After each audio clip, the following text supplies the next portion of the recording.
त्यो केटी मान्छेको त्यो किडनी फेर्या लोग्ने मान्छे अब कहिलेकाहीँ के हुन्छ कहिलेकाहीँ के हुँदैन, पुरुष हो कि नारी हो भन्ने कुरा पनि बाटोमा मान्छेहरू छलफल चर्चा गर्छन् के। अहिले संविधान र कानुनले नचिनेका व्यक्ति र व्यक्तित्वहरू कति ठाउँमा सरकारी कोषको सरकारी ढुकुटीको दोहन गरिरहेका छन्। मन्त्री परिषद छँदै तपाईले एउटा कुनै मान्छेलाई सम्पूर्ण अर्थ मन्त्रालयको जिम्मा दिएर सम्पूर्ण अरू मन्त्रालयहरू समेतको निगरानी गर्ने जिम्मा दिएर राख्नुहुन्छ भने त्यो गैर संवैधानिक भूमिगत काम कार्यवाही, असंवैधानिक काम कार्यवाही, निरङ्कुश काम कार्यवाही। पञ्चायतको टाइममा निरङ्कुश राजतन्त्र भन्थे यिनै काङ्ग्रेस एमाले माओवादीहरू, तिनीहरूको टाइममा राजाले पनि यस्तो काम गरेको थियो। पार्लियामेन्टमा सत्ताधारी दलको 14 जोडी श्रीमान र श्रीमती संसद सदस्य छन्। युवराज खतिवडा लगायतका मान्छेहरूलाई अथवा एउटा त्यो सचिवको पदावधि बाँकी छँदै सहसचिव सरहको राजदूतको जागिर खान जाने कुन नैतिकताका मान्छेहरू रहेछन् यो देशमा भन्नुहोस् न। युवराजजीले प्रधानमन्त्रीको सल्लाहमा एमसीसी अन्तर्गतका परियोजनाका कामहरू सल्लाहकार भएर अर्थमा मिलाउनु भयो, अनि एमसीसी प्रोजेक्ट एमसीसी पास गर्नको लागि त अनि युवराजलाई अमेरिकाको राजदूत नबनाइकन त एमसीसी पास नहुने भयो नि त। युवराज खतिवडा जस्ता मान्छेहरूलाई जुन पश्चिमी संस्थाका प्रोडक्ट हुन् तिनीहरूलाई ल्याएर तपाईँ अर्थमन्त्री बनाउने, अर्थमन्त्रीबाट निस्किन पाएको छैन तपाईँ सल्लाहकार बनाउने, सल्लाहकार कायम छँदै तपाईँले अमेरिकाको राजदूत तपाईँले बेलायतको किन बनाउनु भएन। संसद भनेको खसीको टाउको राखेर कुकुरको मासु बेच्ने थलो भन्नुहुन्थ्यो, अहिले त्यही संसदमा आएर लाखौं कुकुरका मासु खाइराख्नु भएको छ प्रचण्ड बाबुराम, रामबहादुर थापा बादलहरू।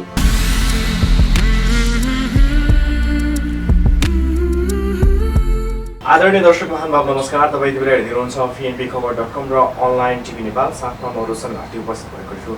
पछिल्लो समयको नेपाली राजनीतिक घटनाक्रमको विषयमा कुराकानी गर्नको लागि आज हामीसँग वरिष्ठ अधिवक्ता विष्णु भट्टराई हुनुहुन्छ। स्वागत छ। हजुर धन्यवाद।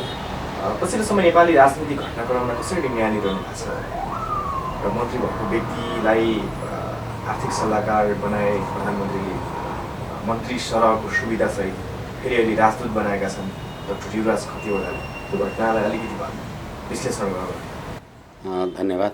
पहिलो कुरा त नेपाली जनताले आफ्नो क्षमता र औकातमा मुलुकको राजनीतिक परिवर्तन गर्यौं, राज्य प्रणाली परिवर्तन गर्यौं र एउटा निरङ्कुश राजतन्त्रबाट हामी चाहिँ गणतन्त्र लोकतन्त्रमा पदार्पण गर्यौं भनेर भनिएको छ। त्यतिखेर गैर संवैधानिक शक्ति केन्द्रहरूलाई चाहिँ भूमिगत गिरोह भन्ने अथवा संविधानले नचिनेको शक्ति केन्द्र भन्ने गरिन्थ्यो। अहिले यो संविधानद्वारा, यो संविधान 2072 मा आयो, यसको 5 वर्ष पुग्दा नपुग्दा यो लोकतान्त्रिक संविधान अन्तर्गत तपाईले कतिवटा भूमिगत गिरोह देख्नु भएको छ। अहिले संविधान र कानुनले नचिनेका व्यक्ति र व्यक्तित्वहरू कति ठाउँमा सरकारी कोषको सरकारी ढुकुटीको दोहन गरिरहेका छन्। मेरो समझमा, मलाई जहाँसम्म मेरो जानकारीमा छ, वेस्ट मिनिस्ट्रियल सिस्टम भनेको, पार्लियामेन्ट्री सिस्टम भनेको प्रधानमन्त्रीलाई सल्लाह सुझाव र सम्मति दिनको लागि मन्त्री परिषदको गठन हुन्छ। मन्त्री परिषद आफै प्रधानमन्त्रीको सल्लाहकार समिति हो। त्यस्तो मन्त्री परिषद, तपाईले मन्त्री परिषद त छँदैछ, मन्त्री परिषद छँदै तपाईले एउटा कुनै मान्छेलाई सम्पूर्ण अर्थ मन्त्रालयको जिम्मा दिएर सम्पूर्ण अरू मन्त्रालयहरू समेतको निगरानी गर्ने जिम्मा दिएर राख्नुहुन्छ भने त्यो गैर संवैधानिक भूमिगत काम कार्यवाही, असंवैधानिक काम कार्यवाही, निरङ्कुश काम कार्यवाही हो। एक र अर्को कुरा, एउटै मात्रै व्यक्तिलाई यसरी आज के भोलि के पर्सि के गरेर जुन जे अहिले तपाईले प्रश्न गर्नुभयो, मलाई लाग्छ सायद यो पञ्चायतको टाइममा निरङ्कुश राजतन्त्र भन्थे यिनै काङ्ग्रेस एमाले माओवादीहरू, तिनीहरूको टाइममा राजाले पनि यस्तो काम गरेको थिएन। राजा वीरेन्द्रले त बरु आफ्नो भाइ धीरेन्द्रको गतिविधिलाई जनताको आलोचना भयो भनेर धीरेन्द्रको श्रीपा चाहिँ निकालिदिएका थिए राजा वीरेन्द्रले आफ्नो भाइको। भने अहिले तपाईले हेर्नुहुन्छ भने पार्लियामेन्टमा सत्ताधारी दलको 14 जोडी श्रीमान र श्रीमती संसद सदस्य छन्। कोही प्रत्यक्ष निर्वाचित छन्, कोही समानुपातिक छन्। अनि त्यहाँबाट तिनै समानुपातिक तिनै प्रत्यक्षमा बसेका संसद सदस्यहरू तिनै प्रधानमन्त्री केपी शर्मा ओलीजीको पार्टीका मान्छेहरू छन्। त्यही केपी शर्मा ओलीजीको पार्टीको स्थायी कमिटीले अस्ति भर्खरै एउटा निर्णय गर्यो, सरकारले गरेको काम कारबाहीमा पार्टीले हस्तक्षेप नगर्ने, पार्टीले गरेको काम कारबाहीमा सरकारले हस्तक्षेप नगर्ने। मैले त्यतिखेरै पनि आम सञ्चारसँग कुरा गरेको थिएँ कि यो एउटा नौटङ्की मात्रै हो, किनभने मेरो पार्टी, म त्यो लगभग 2/3 को नजिकको सरकार अनि पार्टी र मेरो बीचमा विभाजन गर्ने जे काम गरिएको छ यो नाटकीय कुरा हो, टिक्दैन भनेर मैले भनेको 15-20 दिन पनि भएको छैन होला। अहिले पनि पार्टीका एकजना वरिष्ठ भीम रावलजीको स्टेटमेन्ट, भीम रावलजीको कथन मैले हेर्दै थिएँ कि हामीलाई अथवा पार्टीलाई सल्लाह नगरिकन युवराज खतिवडा लगायतका मान्छेहरूलाई अथवा एउटा त्यो सचिवको पदावधि बाँकी छँदै सहसचिव सरहको राजदूतको जागिर खान जाने कुन नैतिकताका मान्छेहरू रहेछन् यो देशमा भन्नुहोस् न। हिजो तपाईँ मन्त्री भएर बस्नु भएको मान्छे आज सहसचिवको जागिर खानको लागि तयार भएर जानुभएको छ र तपाईँको पार्टीले हिजो सम्झौता गर्दाखेरि सरकारको कुरामा पार्टीले हस्तक्षेप नगर्ने, पार्टीको कुरामा सरकारले हस्तक्षेप नगर्ने भन्ने, अनि पार्टी चाहिँ सरकार चाहिँ नेकपाको हुने भनेपछि यस्तो नौटङ्की पनि सम्झौता हुन्छ। अनि त्यसैको अहिले उल्लङ्घन भयो, जो भीम रावलजीहरू अहिले होइन यो त सम्झौताको उल्लङ्घन भयो भन्नुहुन्छ। र एउटै मान्छेलाई मैले तपाईँसँग कुरा गर्दा भनेको छु, यदि तपाईँहरूलाई स्मरण छ भने, यो देशमा नो एमसीसी भनेर जनता सडक आदि इत्यादि जे गरिराखेका छन्, यो देशमा एमसीसी अन्तर्गतका बजेट, एमसीसी अन्तर्गतका परियोजनाहरू 77-78 को बजेटमा हालेर युवराज खतिवडाजीले ल्याउनु भयो, संसदमा बजेट ल्याउनु भयो। त्यो बजेट ल्याउँदाखेरि देव गुरुङ अथवा यिनै हाम्रा भीम रावल लगायतका मान्छेहरूले यो त एमसीसीलाई गलत ढङ्गबाट पास गर्न खोजियो भनियो यो संसदमा। हेर्नुहोस् है, मैले सम्पूर्ण यो नेकपाका मान्छेहरूको यिनीहरूको चरित्रको बारेमा कुरा गरिराखेको छु। अनि त्यहाँबाट प्रधानमन्त्रीजीले भन्नुभयो एमसीसी पास भयो भने यो परियोजना पनि पास होला, नभए त के होला भनेर आखिर बजेट पास भयो। एमसीसी अन्तर्गतको परियोजनाको बजेट पास भयो। बजेट फेल भएको भए सरकार फेल हुन्थ्यो। एमसीसी परियोजनाको बजेट चाहिँ पास गर्ने भीम रावलजीहरू, देव गुरुङहरू, झलनाथ खनालहरू, अनि त्यहाँबाट एमसीसी चाहिँ संशोधन सहित पास गर्नुपर्छ भन्ने। अनि अहिले सरकारको कुरामा पार्टीले र पार्टीको कुरामा सरकारले हस्तक्षेप नगर्ने भनेको 15 दिन भएको छैन। युवराज खतिवडालाई त फेरि आर्थिक सल्लाहकार बनाउनु भयो। किन आर्थिक सल्लाहकार बनाउनु भयो भने एमसीसी पास गर्नका लागि बजेटमा जे कुरा ल्याएर अस्ति बजेट पास भएको थियो त्यो कुरा अर्थ मन्त्रालयमा मिलाउनु पर्थ्यो। यो 15 दिन 20 दिन भित्र युवराजजीले प्रधानमन्त्रीको सल्लाहमा एमसीसी अन्तर्गतका परियोजनाका कामहरू सल्लाहकार भएर अर्थमा मिलाउनु भयो। अनि एमसीसी प्रोजेक्ट एमसीसी पास गर्नको लागि त अनि युवराजलाई अमेरिकाको राजदूत नबनाइकन त एमसीसी पास नहुने भयो नि त। फेरि भनेको डाक्टर युवराज खतिवडालाई अमेरिकाको राजदूत बनाउनुको कारण चाहिँ एमसीसीलाई पास गर्नलाई त्यो सहयोग पुगोस् भन्नलाई। एकैछिन सहयोग होइन, सहयोग त तपाईँले बजेट पास गरेर गरिसक्नुभयो, अब निर्णायकत्वको कुरा छ।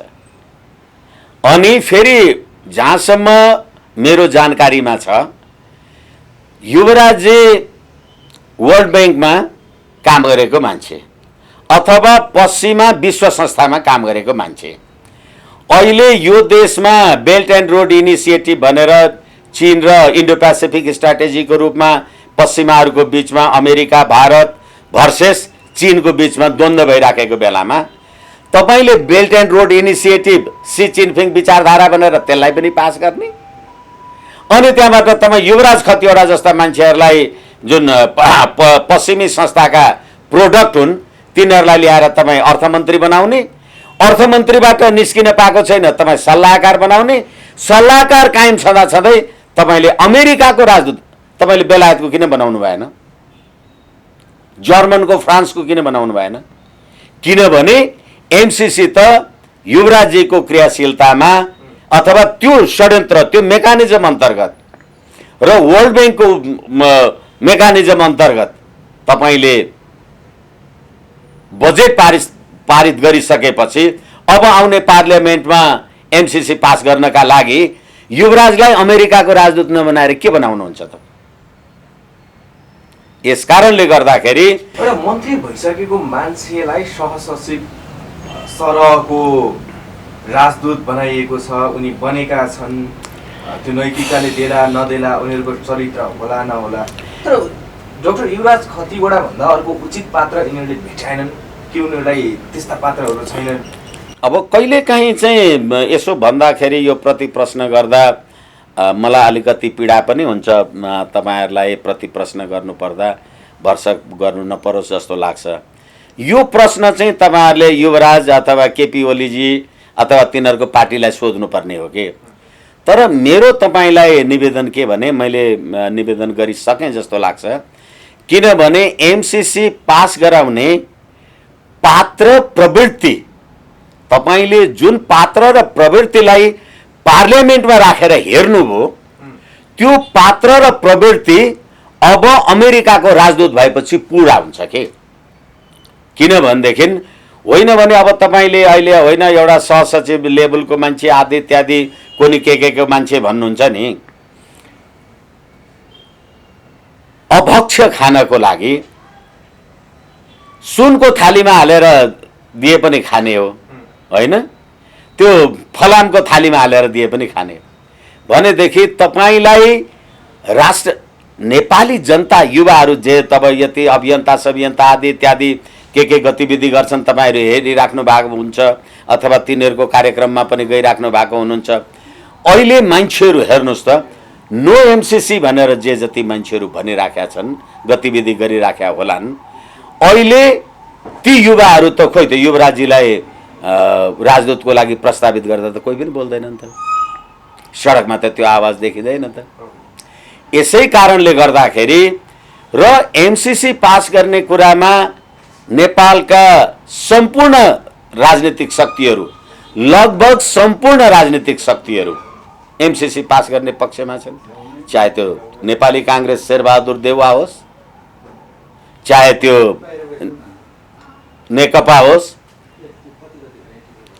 चाहे अरू राजनीतिक दल सङ्गठनहरू हुन्। यस कारणले गर्दाखेरि मलाई लाग्छ यो एमसीसी पास गर्ने अन्तिम होइन कि यो डिजाइन अन्तर्गत युवराज खतिवडाजीलाई अमेरिकाका लागि राजदूत भनेर प्रधानमन्त्रीजीले प्रस्तुत गर्नुभयो। अहिले प्रधानमन्त्रीजीले प्रस्तुत गर्नुभएको कुरालाई पार्टीको तर्फबाट औपचारिक रूपमा पार्टीको तर्फबाट विरोध आपत्ति त जनाइएको छ, तर के हो भनेदेखि यिनै भीम रावलहरू हिजो एमसीसी अन्तर्गतका प्रोजेक्ट पास गर्ने बजेट चाहिँ पास गर्ने अनि अहिले युवराजको चाहिँ विरोध गर्ने, युवराजलाई राख्यो भनेर विरोध गर्ने भन्ने कुराको के तुक छ र? राजनीतिक चेतना कहिले पलाउँछ यी नेताहरूमा? तपाईँले नेता देख्नुहुन्छ, मैले चाहिँ कहिलेकाहीँ भन्ने गरेको छु, तपाईँ कहीँ जानु पर्यो भने तपाईँको मोटरलाई थाहा हुन्छ मैले कहाँ जानुपर्छ भनेर? अनि तपाईँ पत्रकारहरूले भन्नुहुन्छ ड्राइभरलाई थाहा हुन्छ भनेर? होइन, मालिकलाई थाहा हुन्छ कहाँ जानुपर्छ। मालिक गाडीमा बस्न जरुरी छैन नि। ऊ अमेरिकामा बसेर भनिदियो केपी ओलीजीलाई, युवराजजीलाई चाहिँ राजदूत बनाउनु पर्छ भनेर, अनि ड्राइभरले गाडी त्यतै लग्ने हो, केपी ओलीजीले त्यतै चलाउनु भयो।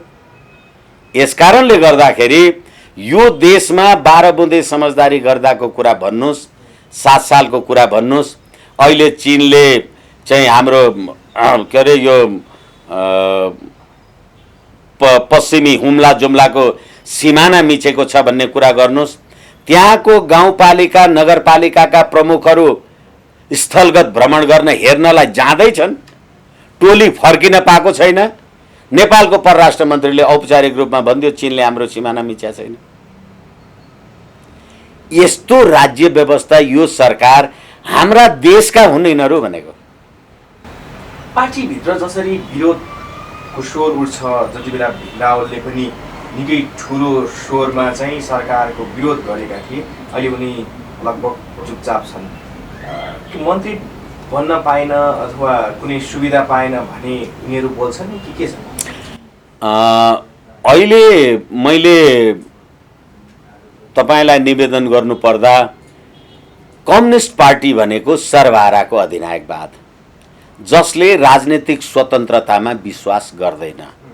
जस्तो चीन भन्नुहोस्, उत्तर कोरिया भन्नुहोस्, त्यहाँ राजनीतिक स्वतन्त्रता छैन, विचार र अभिव्यक्तिको स्वतन्त्रता छैन, सरकारले नियन्त्रण गरे भन्दा बाहेक प्रेस स्वतन्त्रता छैन। त्यस्तो राज्य व्यवस्था, त्यस्तो सिद्धान्तलाई मानेको नेकपा नेपाल कम्युनिस्ट पार्टी भन्दैखेरि तपाईले यो चाहिँ धूर्तहरूको धोकेबाजहरूको संगठन हो भन्ने बुझ्नुहुन्न। किनभने तपाईँ नेकपा एमाले हुनुभयो र 28 सालमा तपाईले धर्मप्रसाद ढकाल जस्ता मान्छेहरूलाई मारेर राजनीति गर्नुभयो। तपाईँ नेकपा माओवादी हुनुभयो, 17,000 मान्छे मारेर संसद भनेको खसीको टाउको राखेर कुकुरको मासु बेच्ने थलो भन्नुहुन्थ्यो। अहिले त्यही संसदमा आएर लाखौं कुकुरका मासु खाइराख्नु भएको छ प्रचण्ड, बाबुराम, रामबहादुर थापा बादलहरू। मैले तपाईलाई यो कुरा यसकारणले निवेदन गरेँ, अहिले नेकपा मात्रै छ, माओवादी खोइ, एमाले खोइ।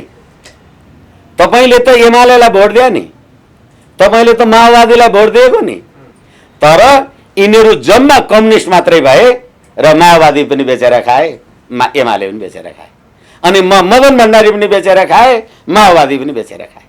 कहाँ छ एमाले? मलाई देखाउनु। अनि तपाईँ कम्युनिस्ट भन्नुहुन्छ, कम्युनिस्टले संसदीय व्यवस्था चलाउँछ। सी जिनपिङको देशमा कतिवटा राजनीतिक पार्टी छन्।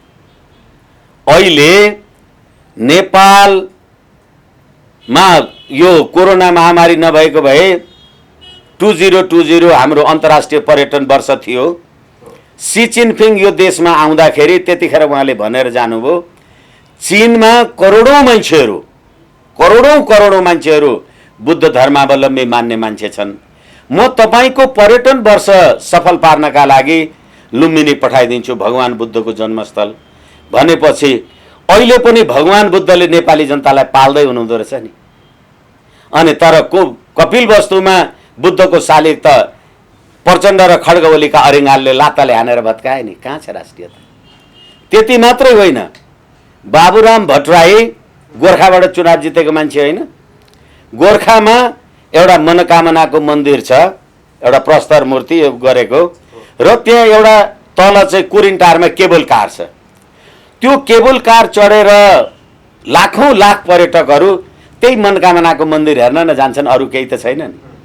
अनि हिजो त्यहाँ त्यो केबल कार नहुँदा मान्छे हिँडेर जान्थ्यो होला, गोर्खाका ती पाखाहरू 10,000 रुपियाँ बिक्दैन थियो। अहिले लाखौं पर्यटक आएर केबल कार भएपछि ती पाखाहरू त अहिले 10औं लाख रुपियाँ पनि बिक्छन् नि। भगवानले तपाईँलाई पाल्दो रहेछ कि रहेछ?